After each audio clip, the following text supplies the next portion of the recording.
Hi, everyone. Welcome to Lady Ballet's Lead. I'm Lily. As you can tell, we're coming to you from home. With that in mind, we hope all of you are well. We hope you're safe. Really excited about this interview today. I have with me Kristen Welch, superstar, businesswoman, superstar when it comes to just getting things done. So she's worked with the WNBA, the NBA, Major League Baseball. She's done community work. So I'm really, really excited to have her on the show today. The first time I met Kristen, I believe was probably about 3 years ago through her work with the Sparks. And she was just all over the place and doing everything and chopping it up. I was thinking to myself the other day, she was kissing babies and shaking hands and all of this stuff. So I'm really, really excited to have you. I know you're a hard worker, so I thought it would be really cool to highlight you. So thank you for being here with me today. Thank you. Thank you for having me. I definitely appreciate it. And like you said, this is an awesome platform that you have, and I'm looking forward to it. So kind of run through with me how you even got into basketball. Like, what age were you? What was it your parents? What was the set the scene for me of Kristen coming up in the basketball world?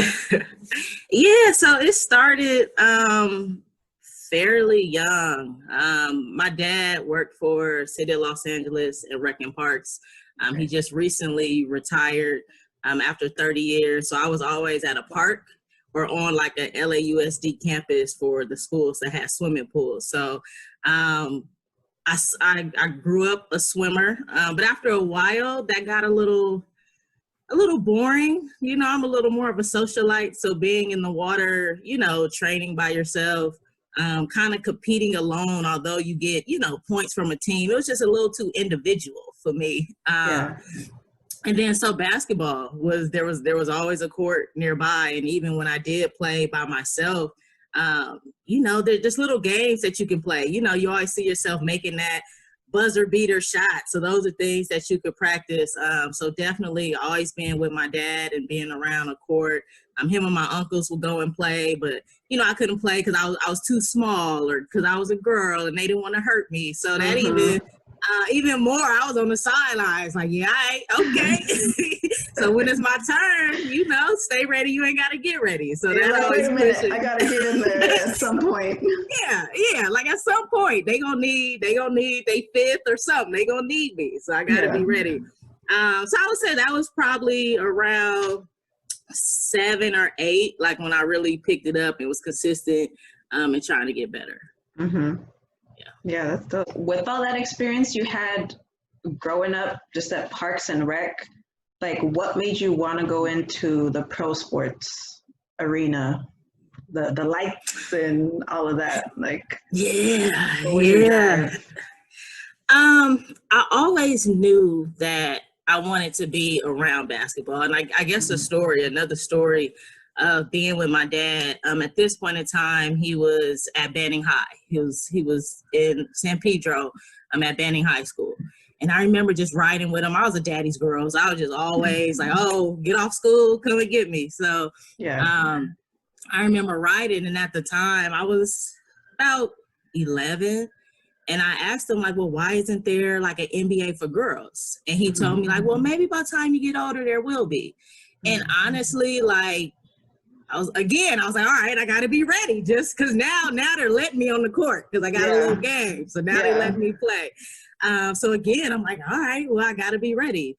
And then sure enough, like about a year and a half later, like the WNBA came into existence in 97. And then that gave me something to strive towards, you know, like I'm about 5'3.5", but you know, until I was about 19. Yeah.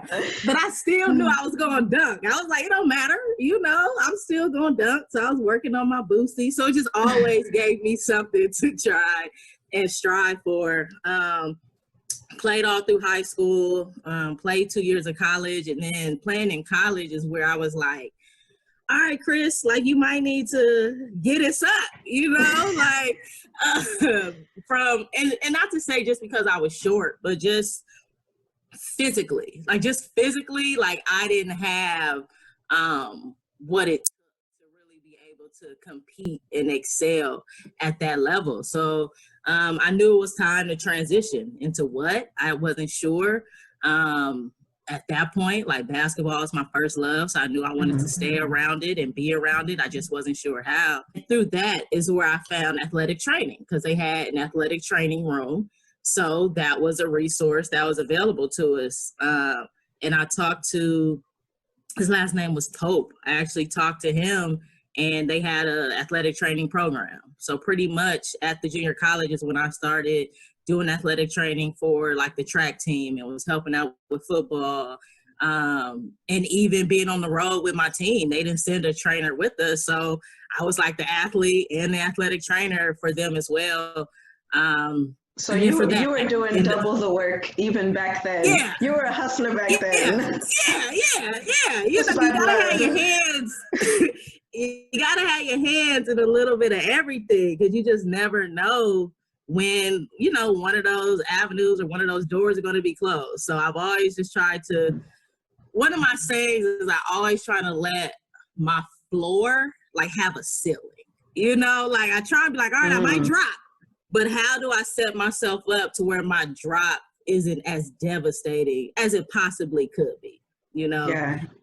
So I try and just keep multiple things going. And from there I went to San Diego State, where I ended up getting my degree in kinesiology and athletic training. And from there I thought I was going to open my own athletic training business, is what I had thought. And in San Diego, the athletic training climate is so different. Like every high school, every junior college has an athletic trainer on staff. But when I came back to LAUSD, came back to LA, honestly, at the time, I think there were only 1 or 2 schools at the time that had full-time athletic trainers on campus. So of course, what am I going to do? So I worked a lot in club sports. I did a lot of club lacrosse, some basketball stuff. And then after like 3 years of being like, okay, Kristen, athletic training isn't being too good to you in LA. Like, what are you going to do? Again, another transition moment. Like, what am I going to do? So I actually went to grad school with the thought of like, okay, I need to open my own business so I can employ myself and make money. And who knew? And being in grad school, I fell in love with the business of sport. Yeah.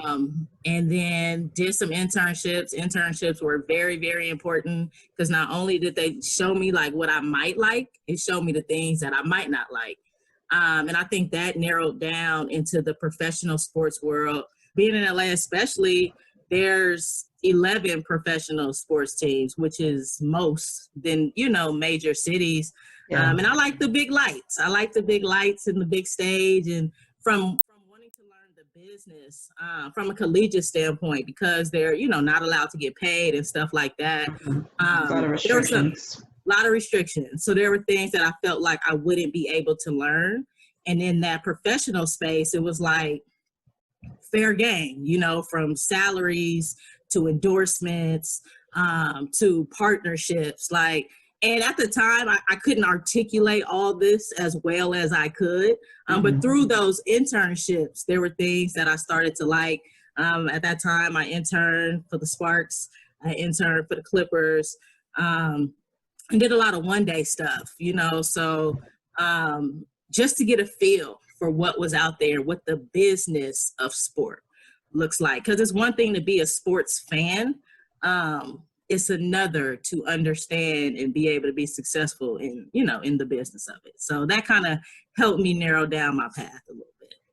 Yeah, because I imagine, like you just said, going from a sports fan to really knowing like the day in, the day out, the grind, the early days, the long nights, all the deals, the money part, like they're big businesses. So it's not like you can just go in and it's like, oh yeah, well, so-and-so is my favorite player. Like, no, you have to know your stuff. Like you have to put aside your fandom, because now you might be working side by side with those athletes. Yep. And You just got to get it done. You can't be like, oh my gosh, Right. freaking out every time you see them.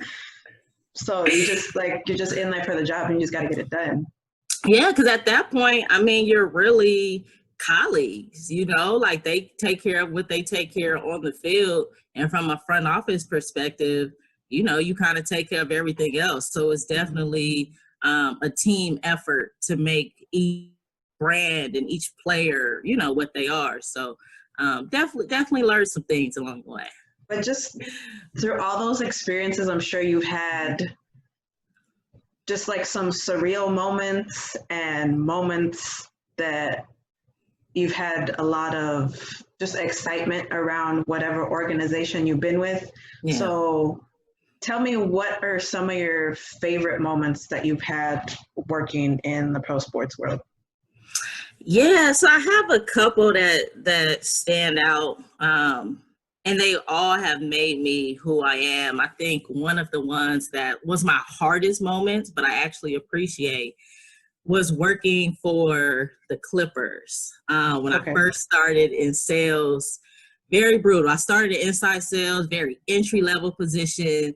We had to make like 100 cold calls a day. And cold calls was cold, like they might have bought a Celtics jersey, like they didn't even like the team, no.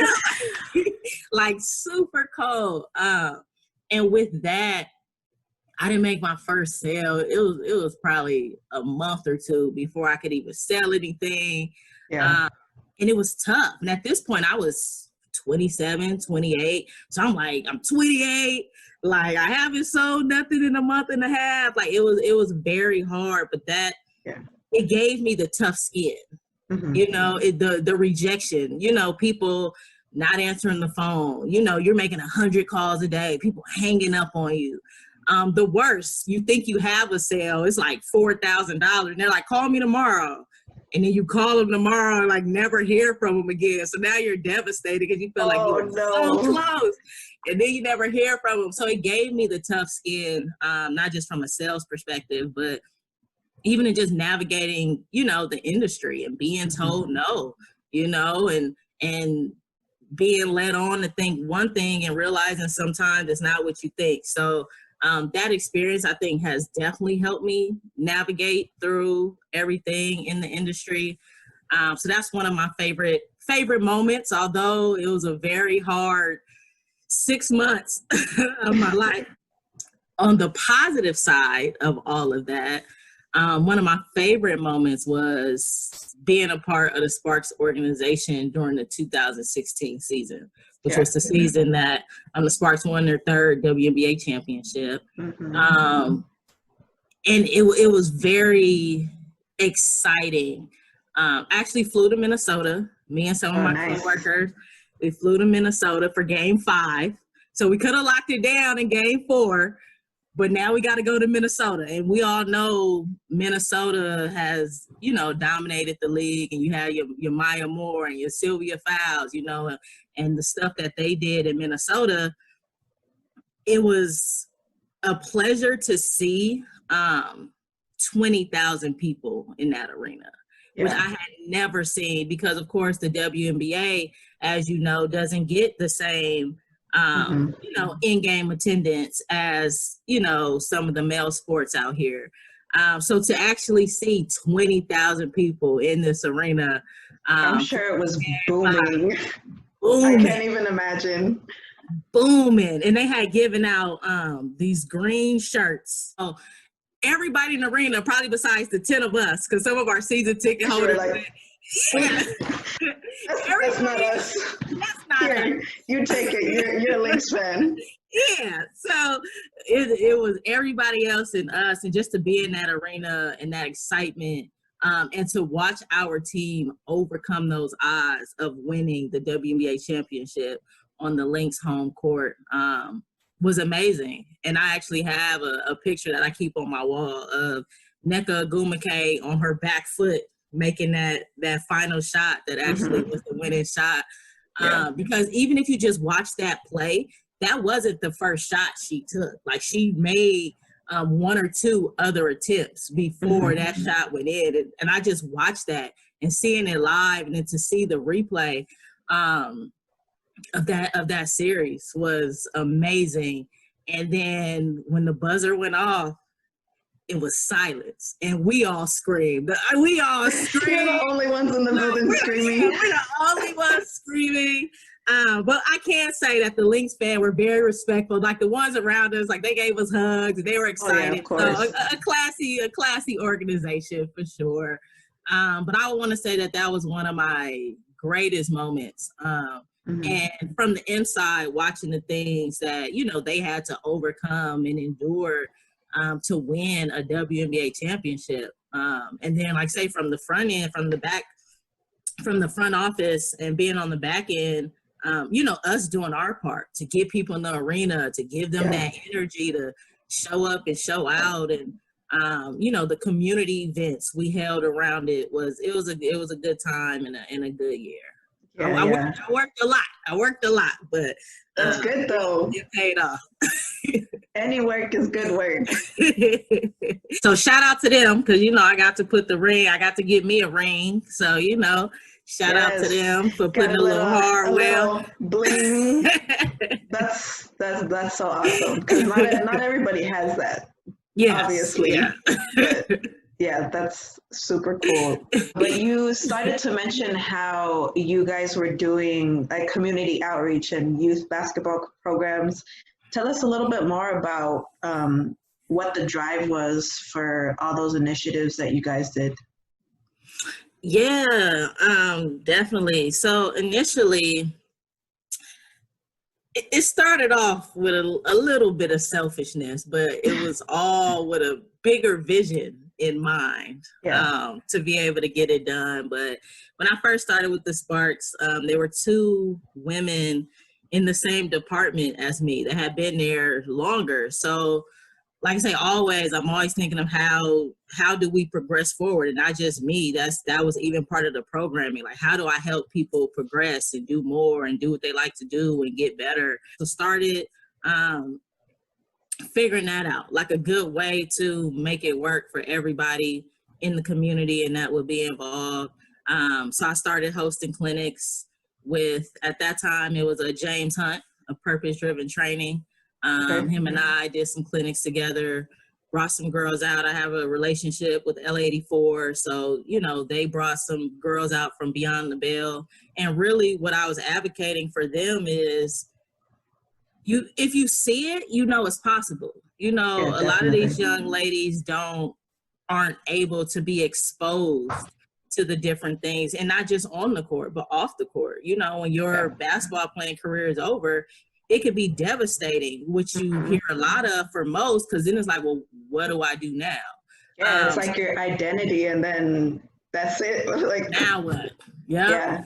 So it's like, well, how do I show them the possibilities? And even through our youth events, our basketball events, like we would do the basketball stuff, but at the time, our general manager was a female. Our president and senior vice president, they were women.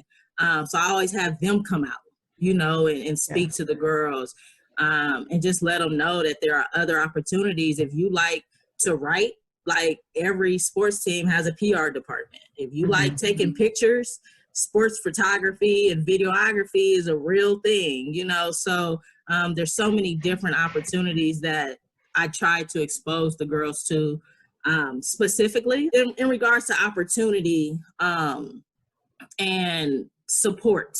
The boys are a little further along.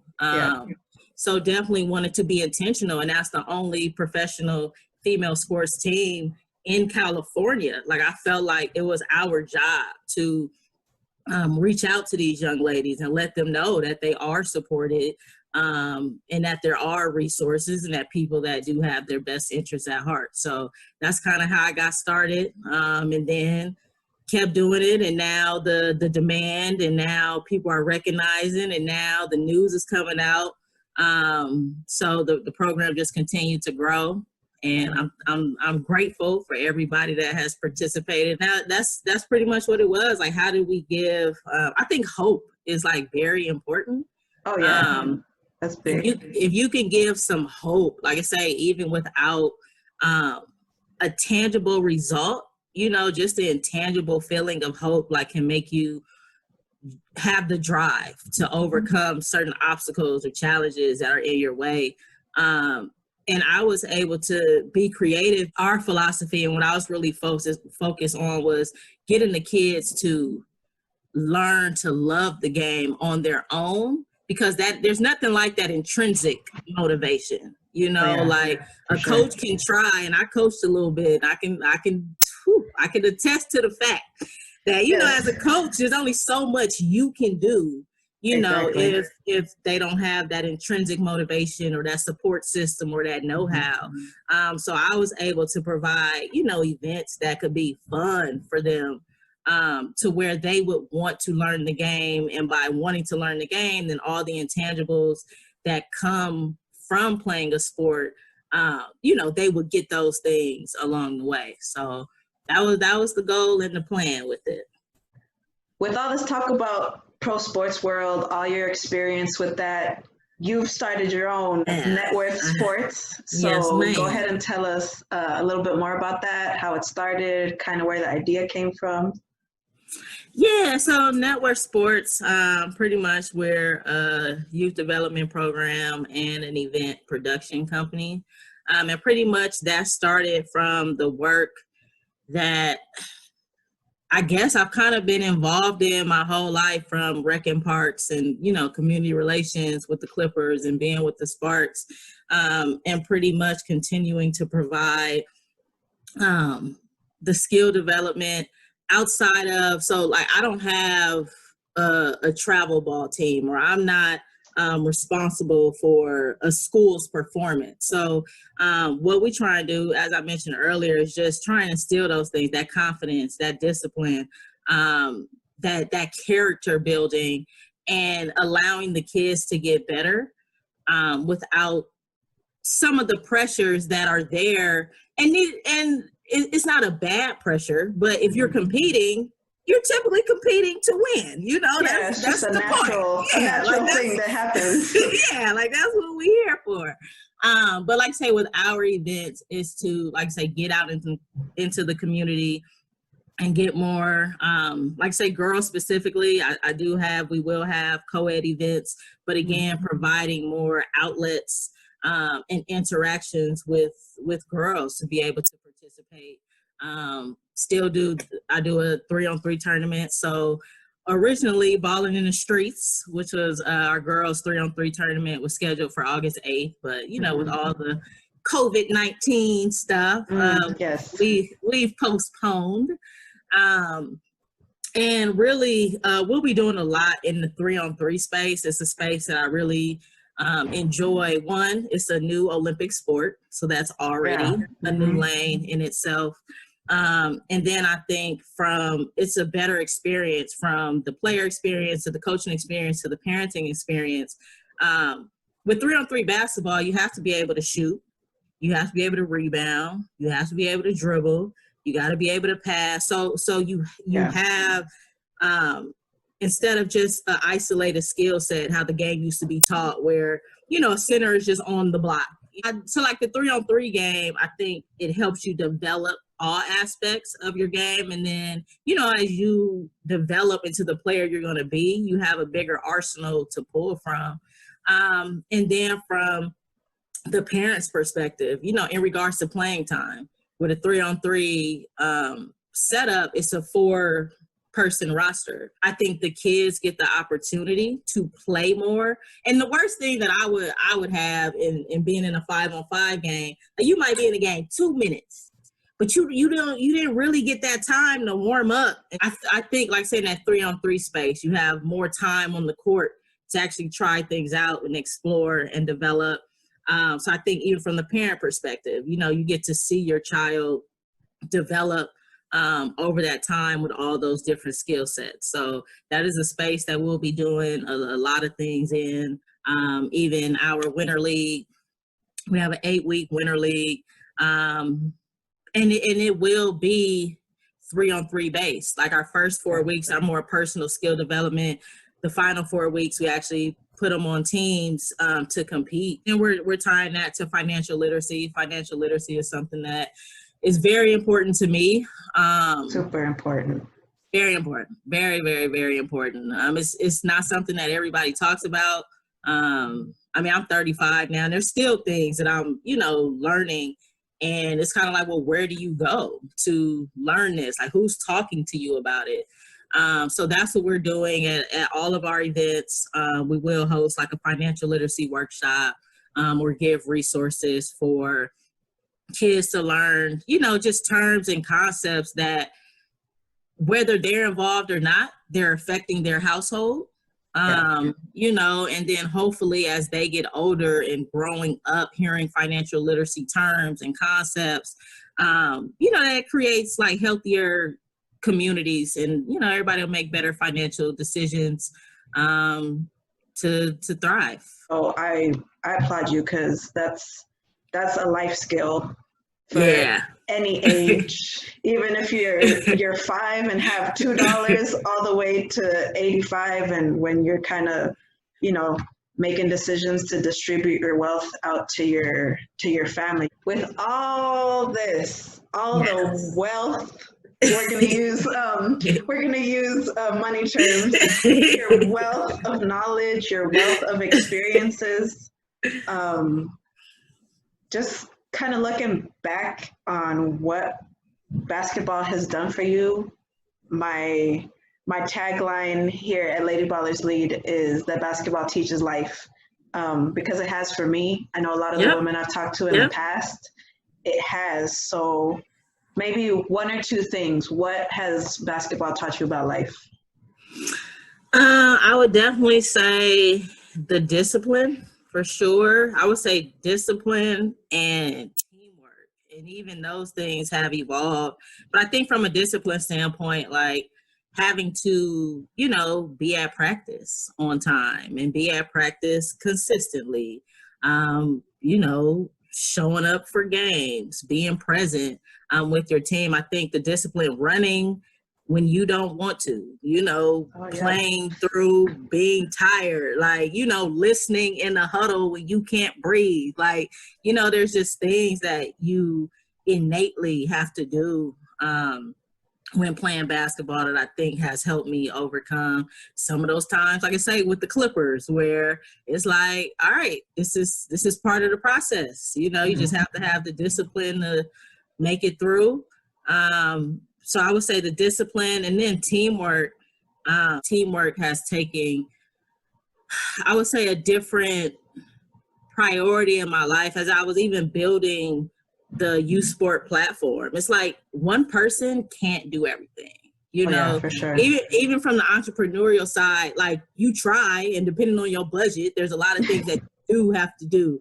But truly, like one person can't do everything. There's so many elements. So I think I've learned, and even in building my team, I think recognizing people's skill sets and letting people be good at what they're good at. And although it's not as simple, but even if you can even go a step further of letting people do what they like, then it's not about you having to dictate or motivate them. If you can get somebody to do something that they like, they're going to bring you stuff back that you probably never could have even imagined, because they're interested in it, and even off the clock, this is what they like. So they're always just taking in new information. So teamwork, and like I say, even now with net worth, it's like building a team. And like I say, on the court, everybody trying to build these championship teams, and it's all about the different pieces and the different elements. And I even realized that from coaching too. I had to see the game from a different perspective. But definitely I would say discipline and teamwork are probably like my top two that I still hold on to dearly in my adult life. Oh yeah, definitely. And I think it takes you kind of looking inward, and it takes a real good leader to recognize those things, because not everybody who's a leader or an administrator thinks that way. Yeah. And lets people, bring their gifts to the table and work with those gifts. So I think that's really inspiring, and it's cool to see someone lead in that way. And I hope we're moving in a direction where we see more of that in the different avenues that we're all in. So I just want to thank you for taking the time with us. I'm so excited that we finally got to do this. Thank you, Lily, for having me and thinking of me. And like I say, over the years, you know, we're always in communication and watching each other and trying to help each other in the best ways we can. So definitely want to say thank you for having me. Yeah, of course. Yeah. So thank you all for watching. I enjoyed our time together. I hope you all are staying safe, stay well, take care of each other, and we'll see you next time. Bye.